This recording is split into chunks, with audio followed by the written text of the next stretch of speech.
Hello, everybody. Can you all hear me okay? Awesome. Okay.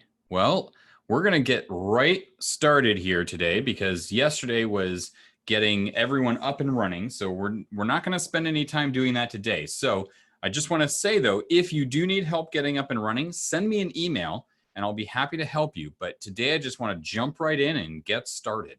So you should all have Pico 8 loaded so you can see this screen where it's, it says Pico 8 and, you can see the, type help for help and that kind of thing. So let's make sure everybody's there. If you are at that spot, raise your hand in the chat.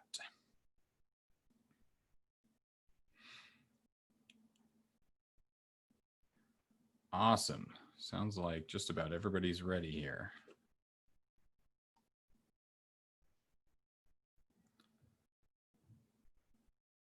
Hold on, we're just waiting for the last few.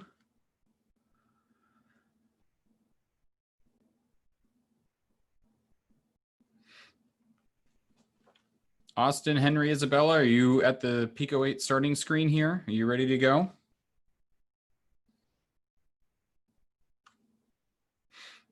Okay, good.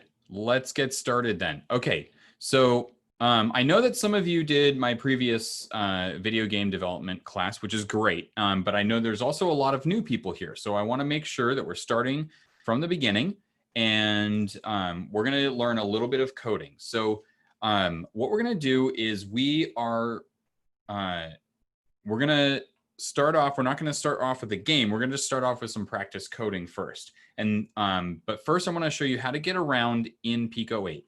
So when you're at this screen, even if you type help, that's fine. It doesn't matter. Whether you're just sitting here like this or you typed help, doesn't matter. Hit escape, the escape key up in the top corner of your keyboard, and it'll go to this screen. If you hit escape again, it goes back. And if you hit escape again, it comes right back to it. So you can always go back and forth. It's really easy. So there are 5 main parts of Pico 8, okay? And I'm going to be talking about each of those. And what those are, oops, hold on one second. Got to switch back to this. Hold on, I got to move some windows around so I can do my normal stuff. Okay, so we're going to be talking about these 5 modes here. We're going to be going back and forth through them. And I want to show you. So this one here with the parentheses, because you're going to be writing a lot of parentheses, that's why they use them here, is for writing all the code. Then this one with the little monster face, this is where you do all the art for the game. And each piece of art in a game is called a sprite. And that was just the name they decided a long time ago. So it's called a sprite. And you draw the sprite in here.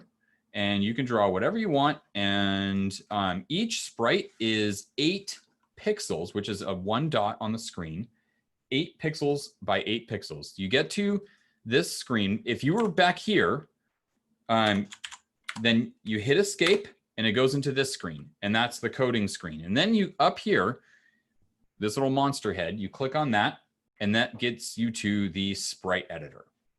Okay, so then this is each sprite, and each sprite gets a number. So if I go through here, you see this number change, and we have lots of different, we have even different whole tabs of sprites we can use. We're just going to use the first tab though. So now this sprite, you don't edit this one. Don't draw over this one, because this is kind of like an eraser sprite when you get to the map. So we'll talk about this more when we start making the game itself, but just want you to know, just leave this sprite alone and make your other sprites here. And then you get these colors that you can choose from. Then there's this next one, which is this one up here. It looks like a little grid. And if you click on that one, this is the map editor. And we'll see how to use that when we go to make a game.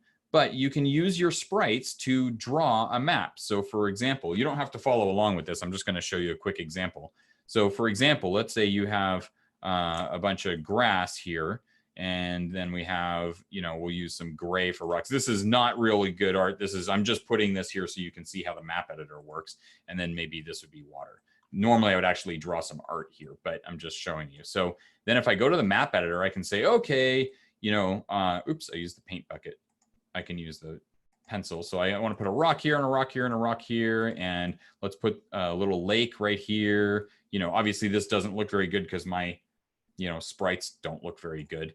But this is how you use the map editor. You use the sprites to do that. That's up here in the map editor icon, which is in the top middle one. If you want, so we're going to go over how to use these in a bit. I just want to show you what are the different parts of Pico 8. So don't worry about how to use this part yet. I'm not going to get into that yet. Then this next one with the little play icon, that one is for making sounds. And you have these different types of instruments you can use. And so, for example, if I want a coin sound, I can slow down the speed. Again, don't worry about following along. I'm just giving you an example here. We'll actually learn how to use this later. So we'll go here, and then I'll make the volume fall off like this. And then if I hit space, there's like a coin sound. And so again, don't worry about following along. I'm just showing you. This is where you edit sounds. And then this last one over in the top corner, that's where you can use those sounds to make music. And we'll get into that later, but this is for making music. You use the sounds that you make here, and then you can put them together to make music over here. But the ones we're gonna work with today, because we're gonna be learning how to code, is this one here, which is where we write code. So I want you to go over here to this one. This is the code editor with the two little parentheses. And so you should be at this screen. Now, when you're writing code, each line that you write is an instruction to the computer. And in Pico 8, if you want to run your code, there's two ways to do it. You can hit escape. So you go back to here and you can type run, and I'm gonna hit escape again to go back to here. Or you can hit, on Windows, you hit Control R, or you hit on a Mac, Command R. So what I'm going to do is I'm going to type an instruction called CLS, and I put parentheses because that tells it that this is a whole set of instructions, and sometimes you can put information inside the parentheses to give it more instructions on what to do. So CLS tells it clear the screen, and these parentheses say that I don't have any information to give it, just do it, just clear the screen. And if I hit Control R, or if on a Mac, you hit Command R, if I hit that, you'll see it just clears the screen and then the program ends. And that's it. So it doesn't really do anything right now. Now, if you go over here and, actually, sorry, we're going to skip that for a sec. So now we can also store information. And there's different kinds of information we can store. So we can store numbers, or we can store, letters and numbers together, like text, like something that someone says. Or we can store whether something is true or false. So let's store a number here. So let's make a number called size, and we're going to say that size equals 10. Okay. What this is saying, this is not like what you've done in math. Okay. When you've done stuff in math, the equal sign means this is the same as this. So it wouldn't make a difference in math if I said 10 equals size. That wouldn't make a difference. So they'd be the same. But when you're writing code, they do make a difference. Hold on one sec. So Ryan had a question about how to make the Pico 8 screen smaller. So if it takes up the whole screen, just hit Alt-Enter or Alt-Return on the keyboard. And what that does is that will take it out of full screen. So this right here, when you have an equals sign, that takes this on this side and puts it into this name. And this name is called a variable because what's in here can change. It can vary. Okay. So for example, after this, I can say size equals 5. And watch what happens. So if we're going to print size, we're going to do print parenthesis size. And that takes whatever's in size and prints it. Then we're going to change size to 5 and print that. And if we run it with Control R or Command R, if you're on a Mac, you'll see it does 10 and then 5. So it prints 10 and then it prints 5. And it's okay if we change this because it's a variable. It's what's in it can vary. Okay. Oops, I scrolled too far. Okay. So that's how to store numbers, and they store them in variables. And again, when you are coding, the equal sign does not mean these are the same. It means take what's on the right side and put it in the left side. And you can put whatever you want over here. Like for instance, I could do 10 plus 7, and that would make it 17. It would do the math on this side first, and then it will stick it in size. So if I run it, you'll see it does 17 and then 5. Okay, so that's how to store numbers. Now we're going to store some text. I'm going to get rid of all of this. I'm just going to drag over it and hit backspace. And I'm going to put name equals, and then I'm going to use quotes, Dylan. That's my name. You can put your name. You don't have to put my name. The quotes mean this is text. It is not numbers or letter or anything else. It's just the characters, like the D, the Y, the L, the A, and the N. And these are called strings because it looks at each letter and it's like all strung together. And you can have numbers in here. Like I can say, Dylan has 1 dog. And now if I print name, which is no longer just a name, but it's called that. If I print name and run it, Dylan has 1 dog. And I want you to notice something. If I say Dylan has 0 plus, or 1 plus 3 dogs, it will not say Dylan has 4 dog. It will just print exactly the characters that I put, a 1, a plus symbol, and a 3. And we run it with Control R. And you see, it just prints exactly what I typed because these quotes say, don't change anything, just keep it all exactly how it is. Yes, you can use this for doing homework. I actually did that. When I was first learning to code, I wrote lots of computer programs to do my math homework for me. And my teacher was telling me that, wait a minute, you can't have a computer program do your math homework for you. But I convinced my teacher, I said, but I have to figure out how to tell the computer how to do the problem. And if I can figure out how to tell the computer to do the problem, I must know pretty well how to do the problem. And my teacher was like, yeah, you're right. And so they let me do it. I don't know that that'll work with your teacher or your parents, but it worked with mine.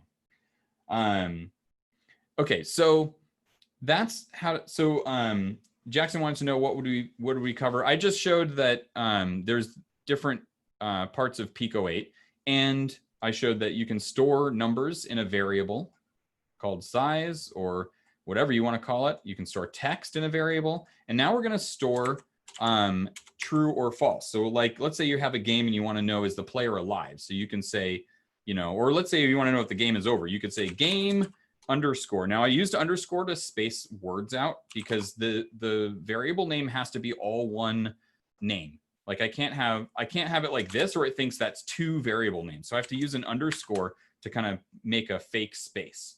And so I can say game over equals false. Now watch, if I print game over, it will print false. So I'm going to hit Control R or Command R if you're on a Mac, and see it prints false. Now, true and false have special meanings in code because you can combine them in different ways. Like, for example, let's say we have a variable called game over, and we have a variable called game, or no, not game over. Let's have a variable called alive equals true, and we have let's say health equals 10. Okay, so now you can get true and false by comparing something to something else. So for example, I want to show you something. If I write health less than 10. Now, if you look at this, this is the less than symbol. This is the number. So we're going to check to compare health against 10. And we're going to see, is health less than 10? It's almost like this is almost a question to the computer. Like, tell me, true or false? Is this true or false? Is health less than 10? Well, let's hit Control R and run it and see. No, health is not less than 10 because health is 10. Control R or Command R if you're on a Mac. So health is less than 10, and that's a true or false. Now, if we say health is greater than 10, and we change that to greater than, we can also run it, and we also get false. Now, why is that true? Because it wasn't less than, but it's also not greater than. Health is not greater than 10. It's exactly 10. So we can actually check that too. And instead of saying less than or greater than, we actually have to say equals equals. And this checks and asks if these are the same. This is more like the math equal sign that you're used to. This actually answers the question, are these two the same? And if we run it, we see it is true. And that's really important to know, that you have to use two equals, because if you use one equal sign, that tells the computer put 10 into health. It doesn't check to see if they're the same. It says take this and put it in here, just like we did up here.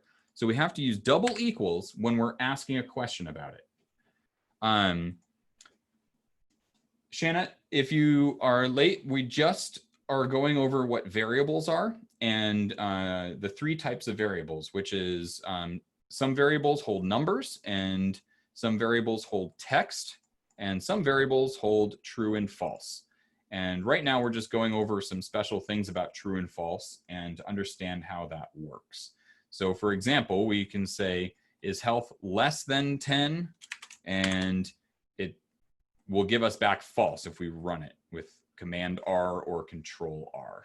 And if we say, is it greater than 10, we'll also get false because health is not greater than 10. But if we want to compare them, we say equals equals. And now that lets us compare things. And you can compare lots of things. It doesn't have to be a number. You could compare it to another variable. Like maybe we have armor equals 5. And we could say, is health equal to armor? And then we'll get back true or false. And we can say, we can run it. And we say, no, it's false. Health is not equal to armor. So this is really useful because when we're asking questions of the computer, we can use these to find out yes or no answers. And computers are really good about doing stuff with yes or no answers, true or false. And there's other fancy things we can do. Like, so if we have print the alive variable, oops, not aliver, print alive. So if we print alive, right now alive is true. Now we can put right before this, we can say not alive, and that reverses the true false. And we can run that and we say, see, it says false, even though alive is true, we set alive to true. So if we say not alive, that says, tell me the opposite. Now it doesn't change alive because you notice we didn't use an equal sign here. We didn't put something new in alive. If we print alive right underneath that, watch. We print alive. So notice it says false and then true. Well, alive didn't change. We're just saying print the opposite of alive and then print alive. I know I'm sometimes, Shanna, if you were at this screen, at the, like where you type in commands, just hit the escape key and it goes into code. If you hit escape, it goes back and forth between those. It's really easy. And then to run the stuff, you just hit Control R or you can hit Command R and it runs your code. And then if you hit escape, it goes back to your code. Okay, so this is important because not alive and alive, being able to tell me the opposite of this, that's useful because, for instance, we can now ask some really easy questions. So for example, we could print different things based on whether this is true or false. So let's do that here. We're gonna say if alive, then, and then I'm gonna space this in. If you updated your Pico 8, you can hit Shift Enter, and it will auto add this part. But if not, all you have to do is you hit Enter, type end, and then go back up and hit space so that or tab, and then it goes in a little bit. Don't worry if you don't see this little line. I just put that on so that you all can see it, so you know that I'm spaced in. So if alive, print hello there. So now, if alive is true, it will print this. Let's run it. We'll see. Yep, there it did print it. Now, if we can say, if not alive, print, right? So if we run it, we don't get anything. We don't get anything at all because alive is true. So not alive, which is the opposite, is not true. So we want something to be true in here in order for this to happen. So this needs to be something that's true. Now, if we change alive to false up here, well, what's the opposite of alive here? Well, it's true. So this whole thing would be true, and then this would work.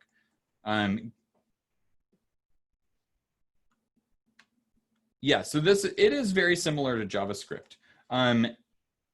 Shanna, I'm just gonna delete the parts that you don't need right now so that you can see what's on the screen, what you need to have on the screen. So that's pretty much all you need to have on your screen right now so that you can follow along.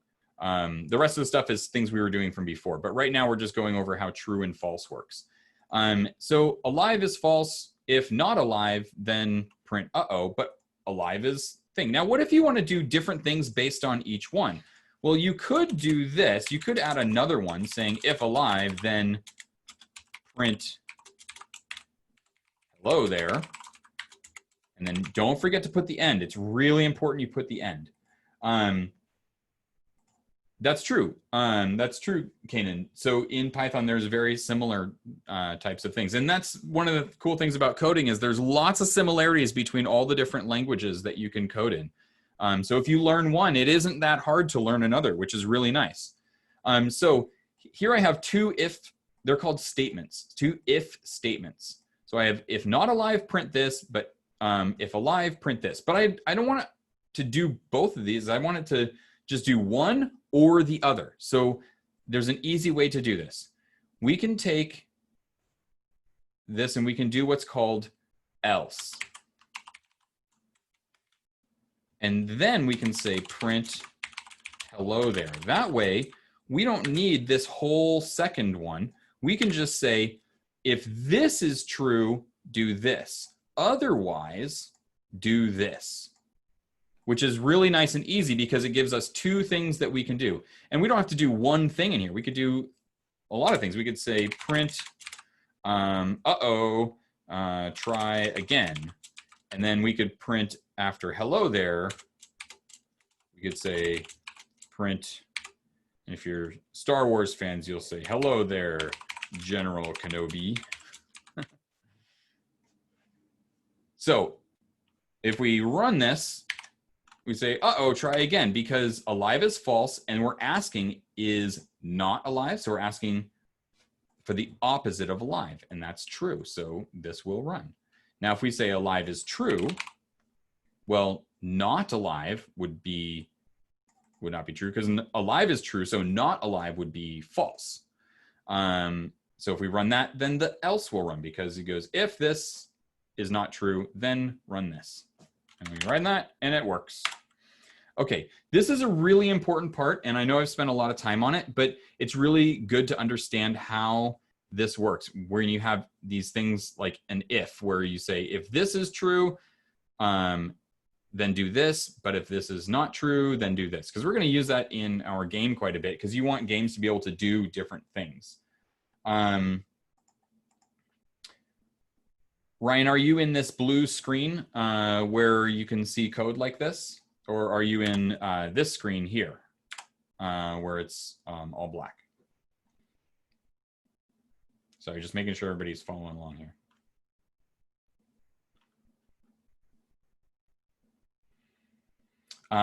Oh, the other thing that might be the case is sometimes if you accidentally forget like a end quote, like that can mess up a bunch of stuff.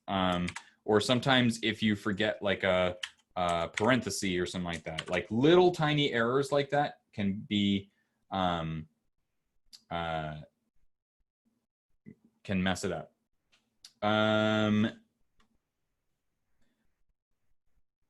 To answer Isabella's question, no, you don't have to type all this. It's good practice if you want to, but you don't have to. In the next parts, we are when we go to make the game, you are going to need to type stuff in, so you'll definitely want to do that. And Amber, I'm not sure what you mean by how to get the line. I think you need to tell me a little more what you mean. And Ryan, if you hit escape, it goes back and forth between typing in commands and typing in code. And you just want to make sure you're up here in this double parenthesis part. Yeah, you can print whatever you want here. You don't have to print what I'm typing. And Owen, if you just started Pico 8, you just hit escape and you'll come to this blue screen where you can type in code. Okay, so I want to talk about the next thing, which is how to do things over and over again, and how to make it easy to run a little chunk of code really easily. So I'm gonna delete this, and if you don't have it finished typing in, that's okay. Don't worry, because we're just gonna talk about a different thing here. So sometimes you want your program to do different things.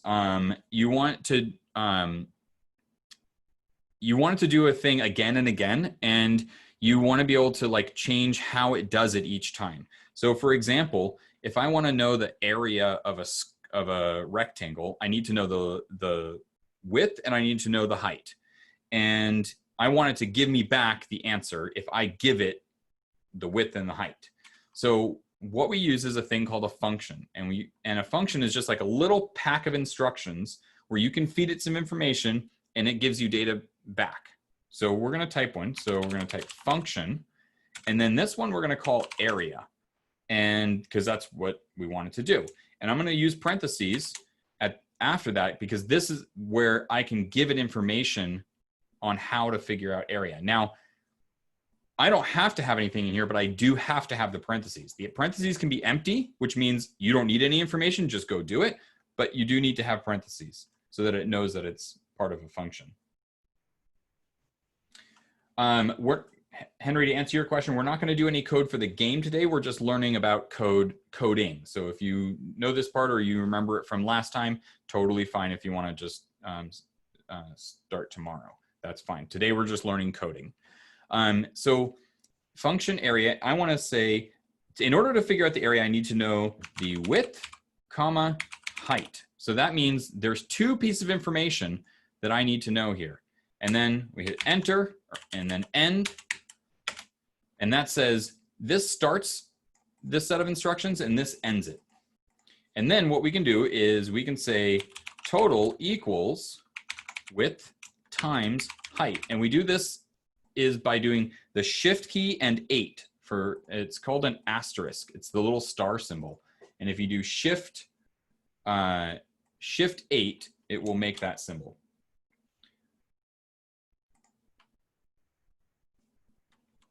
Now it figured out the total and it stores the result in total, in the variable called total, but we need to give back the result. So we type in return total. And that means when we use this function, it will give us back the result.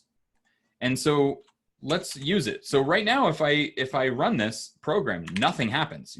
You don't see anything because it doesn't do this code until we tell it to do the code. We kind of just wrote down our notes of here's how I want it to figure it out when we need it to.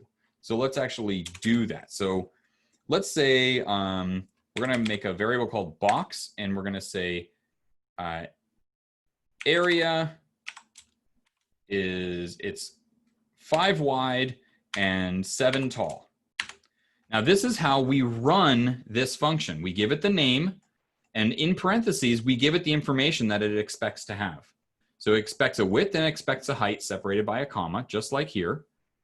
And when we say just this, it says, okay, go up here, do this thing called area, stick the 5 in width and stick the 7 in height, do its math, and give me back the result. And so the computer will do this, it'll figure out the result, and whatever the result is, it will stick it over here in box.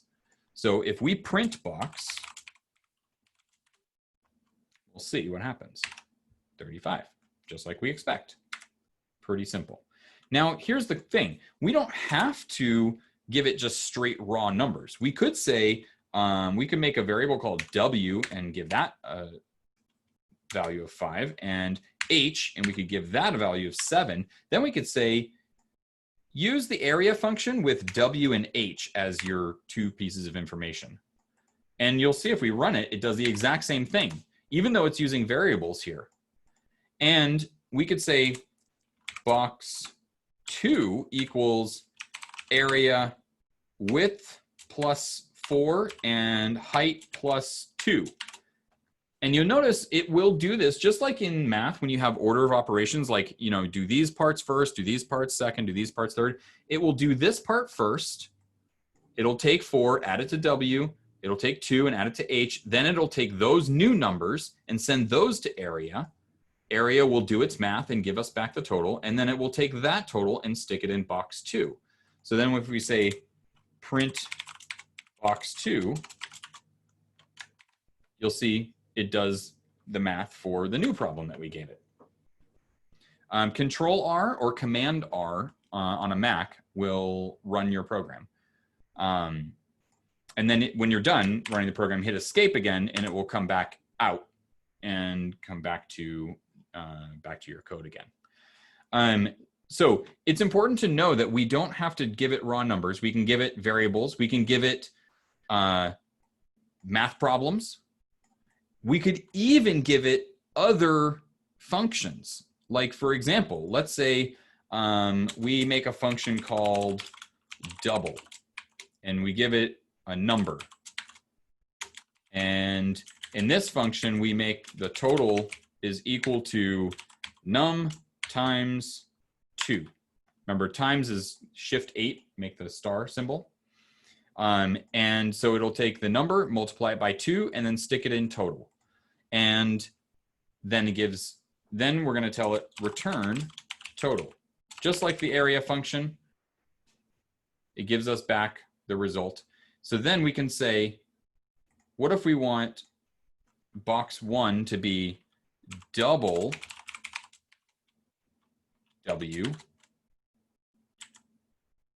Then it will take W, run the double function on it, whatever comes back will get used here, and then it will use H. So you can see we can get kind of complex on this. We can put functions inside other functions, like this function is running inside this one. You know, there's a lot of stuff going on here, and it's important to know that you can combine these things this way. Area doesn't care how it gets a width and a height. It just needs a width number and it needs a height number. So if you have a function that gives you back a number and that's how you get that number, sure, that works. If it's a math problem and that's how you get the number, sure, that works. If you just stick in a variable and that's how you get the function or you get the number, that works too. It just allows you to combine them in lots of different ways. Okay, so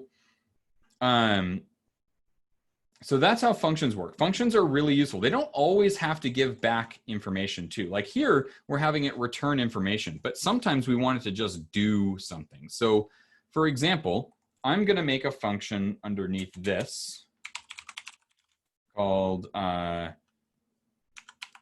draw, I don't know, we'll call it,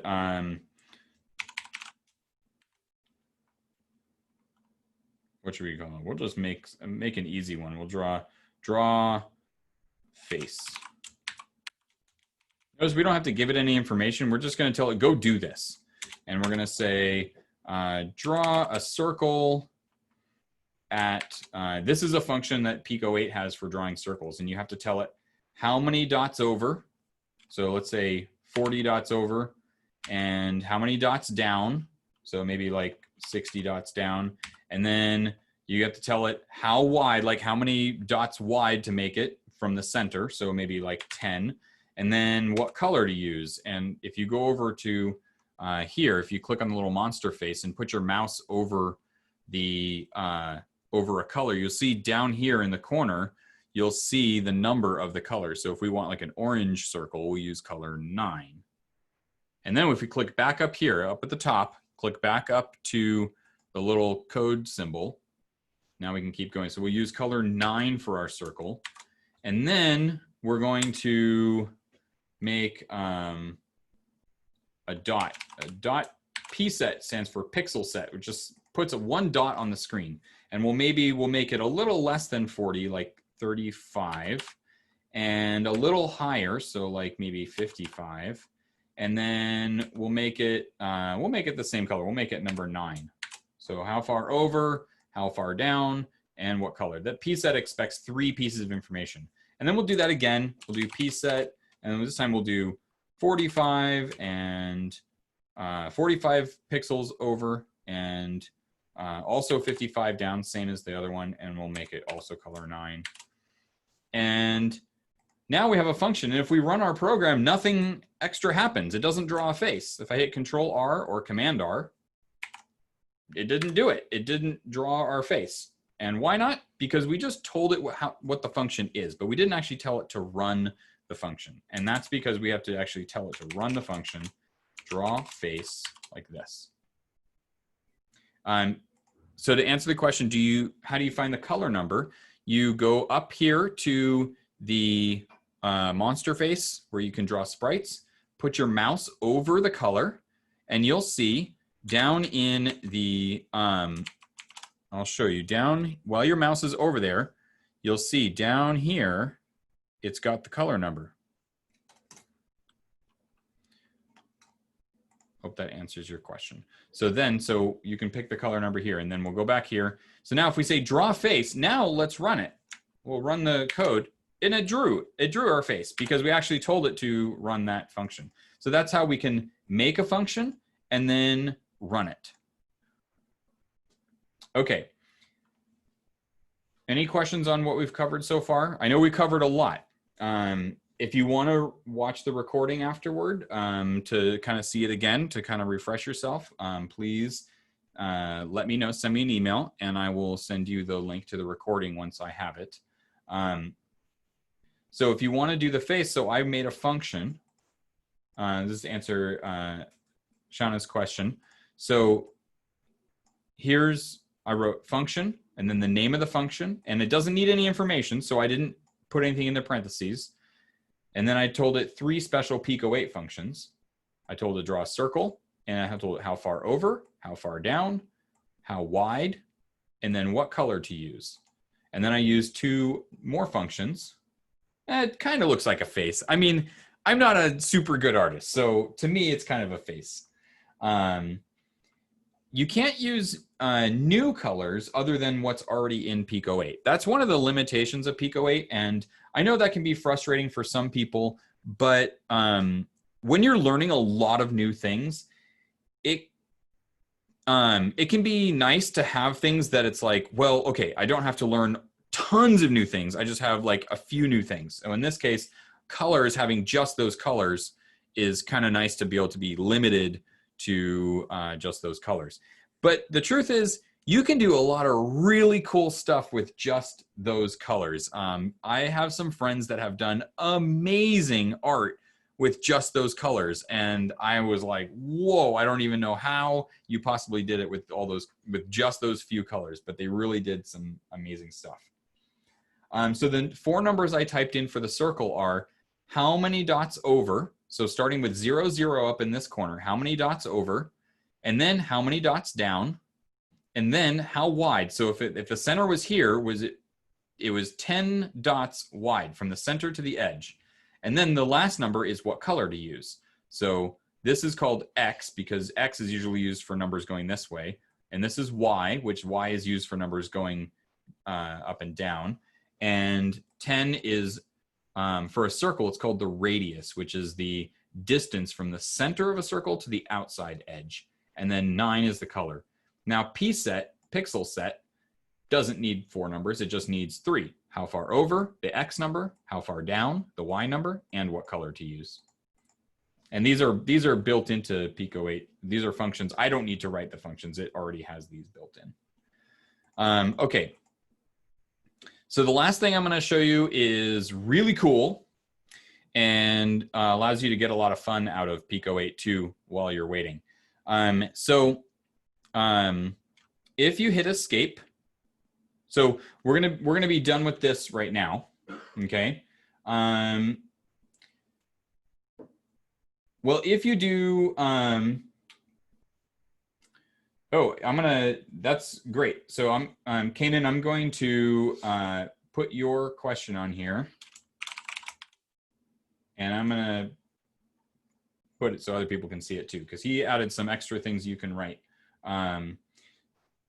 So where do you find functions like the circle one? So that's a really good question. So it can be tough to find out, how do you know all these different things? So over, let me go over here. So over here, there's this, oops, I'm in the wrong one. There we go. Over here, this address right here, this location is where you can go to get, it's like a little online book that you can download for free that has a ton of information. So it looks like this. This is actually my copy. I made this book, and inside, so I'm going to flip through it, and I'm going to turn it this way so you can see. There's lots of cool stuff in here about Pico 8, and it tells you like tons of cool things. And way in the back is, I don't know why it's backwards, but anyway, way in the back are a bunch of things that tell you all the different cool things that you can do with Pico 8, like drawing lines and circles and rectangles, and taking the little sprites that you draw and putting those on the screen. And we'll cover some of those tomorrow, but this gives you all of them and you can see them all together. And there's lots of other stuff in here too, but that's at that address that you see on the screen there. Milo, if you already used your Pico 8 code, it is unfortunately already used up. But Pico 8 is not that expensive compared to some other things. But I want to show you something really cool. So I'm gonna so if you're in this thing, or let's say you just start, I'm gonna get rid of this this thing here. Shauna, don't worry. Before we end off, I'll put it up on the screen. Okay, so I'm going to hit escape.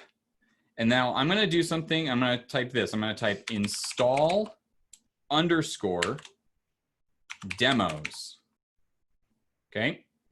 I'll install _ demos. And if you hit enter, it puts a whole bunch of stuff. Oh, yes, absolutely, Milo. You can give him the book link. The book link is free. You can give it to anyone you want.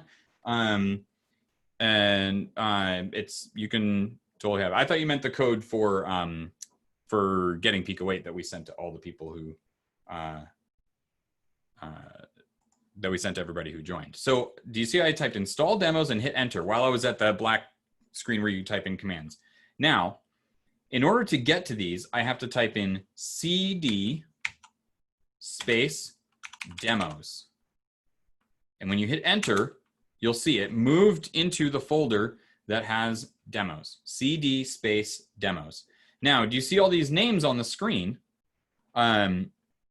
Oops, I need to clear out some of these things here. So let's clear that out. Okay, good.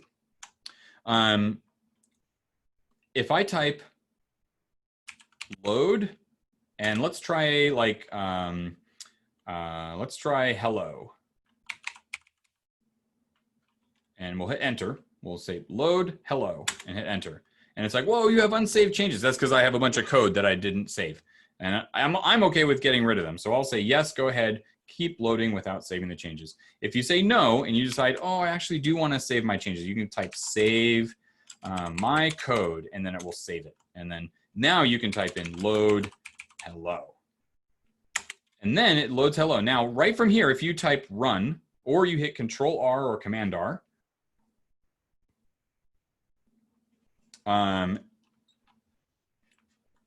Austin, when you typed install demos, did you make sure to type install and then an underscore demos? Make sure you do install underscore demos and then type CD space demos. Now, I typed load hello, and if I hit Control R or Command R, and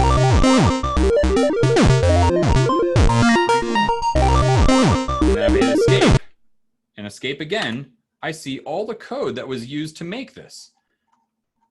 And I can click in here and I can see the sprites, and I can click over here and I can see the sound, and I can see the music. And if I hit escape again, it goes back, and I can, and then if I want to see my list of demos again, I can type ls. That's the command to list things. So I do ls, and then I see that listing. And now what if I type in load, let's try Jelpy, Jelpi. This one, I love this one. It's really cute. And I hit Control R to run it. This is, I can hit Z and X.